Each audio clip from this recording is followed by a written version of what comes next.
চটপটিওয়ালা মামাদের চটপটির চেয়েও বেশি মজা হবে এই চটপটি। তো আমি মটর ৬-৭ ঘন্টা ভিজিয়ে রেখেছিলাম, তারপর সিদ্ধ করে নিয়েছি। এখন এর মধ্যে আমি ২ টেবিল চামচ চটপটি মশলা, ১ টেবিল চামচ জিরা গুঁড়া, ১ টেবিল চামচ ধনে গুঁড়া, ১ টেবিল চামচ চিলি ফ্লেক্স দিয়ে খুব ভালো করে মিশিয়ে নিলাম। এখন দিলাম ১ চা চামচ বিট লবণ, ১টা ডিম কুচি করা, ১ কাপ সিদ্ধ আলু ম্যাশ করা। তারপর এগুলো খুব ভালোভাবে মিশিয়ে নিলাম। এখন পছন্দমতো কাঁচামরিচ কুচি, পেঁয়াজ কুচি, গাজর কুচি, শসা কুচি, ধনেপাতা কুচি, তারপর এগুলো খুব ভালোভাবে মিশিয়ে নিতে হবে। সব শেষে ১ চিলতে লেবুর রস চিপে এভাবে দিয়ে দিতে হবে।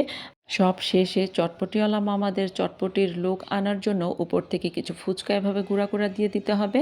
আর তারপর একটা ডিম এভাবে গ্রেট করে দিয়ে দিতে হবে। আর তার উপরে কিছু ধনেপাতা ছিটিয়ে দিলে ব্যাস। আর এরপর যেই তেঁতুলের টক থাকবে সেই টকটা এভাবে নিয়ে নিলেই হয়ে গেল একদম দোকানের মতো চটপটি। চটপট করে বানিয়ে ফেলুন চটপটি।